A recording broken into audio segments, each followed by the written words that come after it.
everybody, and welcome back to my channel Sparkle English, where I teach you how to improve your level of English. If you haven't already, make sure to subscribe to my channel for more ways on how you can improve your English writing, grammar, and speaking skills. Today's video is going to be an overall basic punctuation video as part of my English Writing Essentials series. This video is going to talk about 13 basic punctuation rules that you need to know to get started writing in English. I have videos on how to use each punctuation mark individually, so make sure to check the description below if you want a more in-depth video on one of these punctuation marks. So let's get started. Rule number 1. Every declarative sentence must end with a period or a full stop. For example, she loves chocolate, period. He is my best friend, period. My dad wants to go to a restaurant for dinner, period.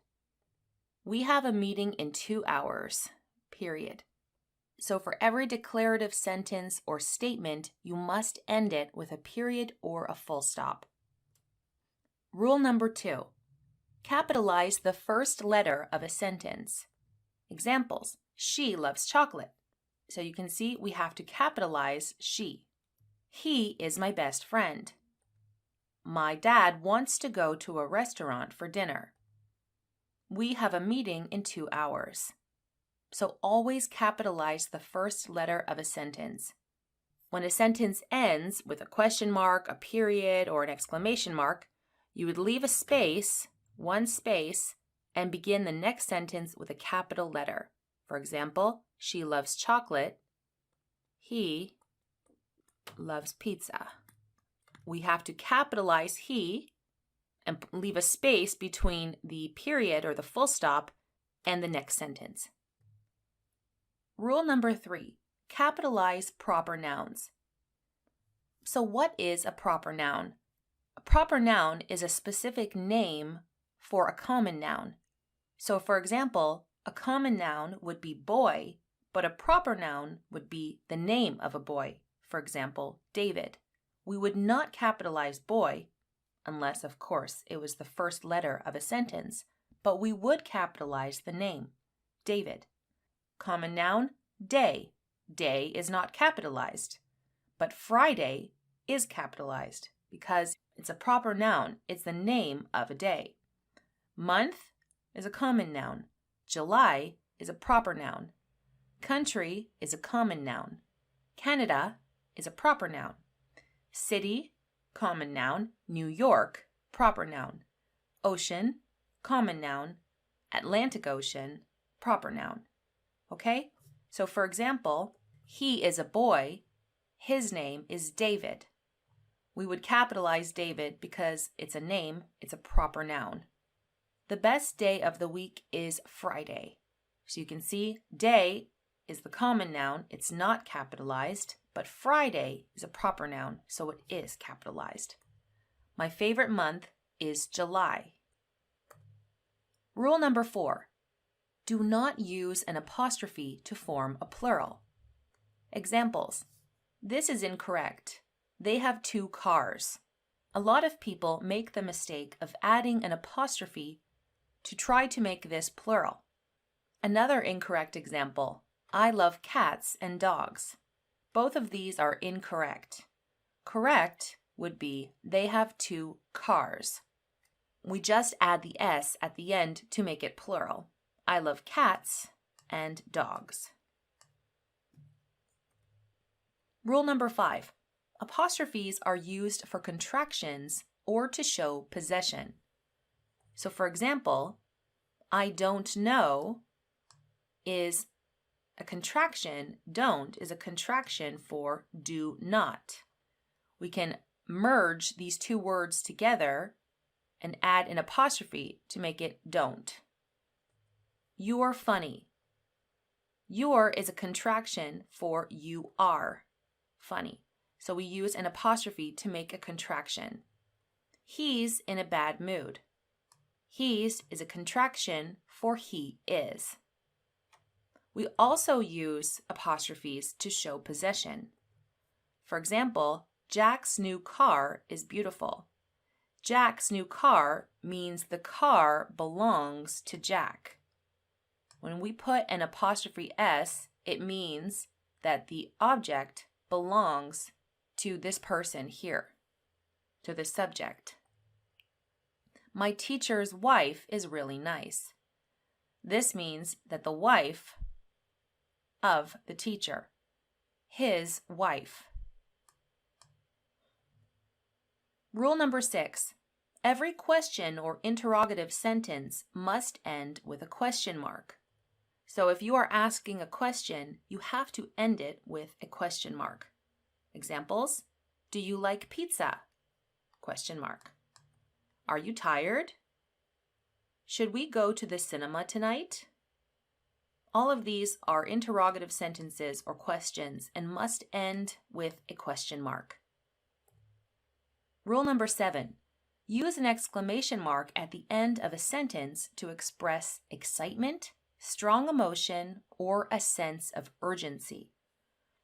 So, this is an exclamation mark. You look beautiful. When we add an exclamation mark, we're expressing excitement. Wow, you look beautiful. If we ended this sentence with just a period, it would be more like, you look beautiful.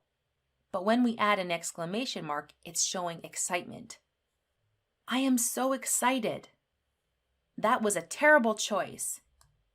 So we can use an exclamation mark to show happiness and excitement, but also we can use it when you're angry. That was a terrible choice. Be careful or watch out. That is a sense of urgency. We often use exclamation marks in imperative sentences or commands. If a teacher says to a student, sit down, for example, you might use an exclamation mark. For all of these, you could also use a period, but when we use an exclamation mark, it's showing more excitement. Rule number 8. Use commas to separate items in a series of 3 or more things. For example, if you said, I bought coffee and tea, you do not need a comma because this is just 2 different things. But if we have a list of 3 or more things, we use commas. I bought coffee, comma, tea, comma, and milk. Some people don't like to use this comma here, the comma right before the conjunction in a list. This is called the Oxford comma, and there's a lot of people who like to use it and other people don't like to use it. I do have a video on the Oxford comma, which I will link to in the description below, but I recommend you use the Oxford comma. It makes things more clear that you're talking about 3 different items. Jake has been to India, comma, Pakistan, comma, and China. Okay, so we use commas in a series of 3 or more things to separate the items. Rule number 9. Use a comma to separate independent clauses, which is a complete thought or a complete sentence, when they are joined by the following conjunctions: for, and, nor, but, or, yet, so. A way to remember this, the conjunctions, is fanboys. If you can remember fanboys, then you can remember which conjunctions. Example: I want to go out tonight, but I need to study. This is incorrect. I want to go out tonight is a complete sentence. It is an independent clause. It works by itself. And I need to study is also an independent clause. So when we join 2 independent clauses together with a conjunction, like but, we have to add a comma before it. So, I want to go out tonight, comma, but I need to study. He is a doctor and she is a lawyer. Again, these are 2 independent clauses joined by a conjunction, so we have to add a comma before the conjunction. He is a doctor, comma, and she is a lawyer. Rule number 10. Use a semicolon between closely related independent clauses. So we just talked about independent clauses. something that's a complete sentence. For example, I love coffee. You love tea. We can combine these with a semicolon.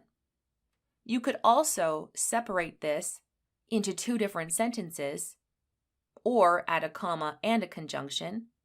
For example, I love coffee, comma, and you love tea. Or I love coffee, but you love tea. Or you could also separate it into two different sentences, ending I love coffee with a period and starting the next sentence with you and capitalizing the letter. The next example, Karen is a teacher, semicolon, Susie is a nurse. Luigi doesn't like seafood, semicolon, he prefers pasta. You can see that in all of these examples, they are closely related. Both of the independent clauses are closely related, so we can connect them with a semicolon. Rule 11. Use a colon to introduce a list of items. For example, they serve many types of food. Colon, Chinese, Indian, and American. So here we have an independent clause right here. They serve many types of food. And to join this independent clause with this list here, we can add a colon. There are 3 things every child needs, colon, education, food, and family. The colon is connecting this list here with the independent clause. Rule number 12. Use a hyphen to join 2 or more words that serve as a single adjective before a noun. Examples: well-known author, kind-hearted woman, brand new television, chocolate-covered peanuts. So we're trying to make an adjective combining these 2 words. And this here is a noun. So for example, brand new, we need both of these words, we need to combine them both to make an adjective. Same with chocolate covered. These are combined. We're making an adjective with 2 words. So we're going to add a hyphen to join these words before a noun. And rule 13, use a hyphen with compound numbers. You should hyphenate compound numbers between 21 and 99. Examples: 21, 83, 99. Of course, you would not hyphenate 20 because it's just a word all by itself. But if you want to say 23, then you would hyphenate 20 and 3 to make a compound number. So in a sentence example, I have 99 problems. She is 32 years old. Okay, so now I have 8 different sentences. We're going to practice correcting these sentences following the basic punctuation rules that I just taught you. So I'm going to read through these 8 sentences, and I want you to write down how we can correct them because all of them are incorrect. Number 1, my birthday is in December. Number 2, Patty loves cats. Sean loves dogs. Number 3, I went to the supermarket and bought cheese, eggs, and ham. Number 4, Luke is 27 years old. Number 5, I want to go to the beach, but I think it's going to rain soon. Number 6, are you angry? Number 7, we bought 2 new cars. Number 8, you're a great guy. Okay, so let's go through these and correct them together. In the first sentence, we have 2 errors. First of all, we have to capitalize M because it's the beginning of the sentence. So this should be a capital M. My birthday is in December. And we have to capitalize D because December is a proper noun. It's the name of a month. We have to capitalize months. Number 2, we have 2 different options. Patty loves cats. Sean loves dogs. This right here is a comma splice. A comma is not strong enough to connect 2 independent clauses. So we can either make this into a semicolon, or we could add a period and make it 2 separate sentences. Number 3, I went to the supermarket and bought cheese, comma, eggs, comma, and ham. Because we have a list of 3 or more things, we need to separate the list, the individual items, using commas. Number 4, Luke is 27 years old. Here, we're going to add a hyphen between 20 and 7 because it's a compound number. Number 5, I want to go to the beach, but I think it's going to rain soon.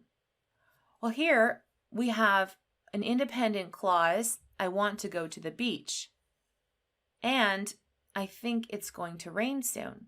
And both of these are connected by conjunction.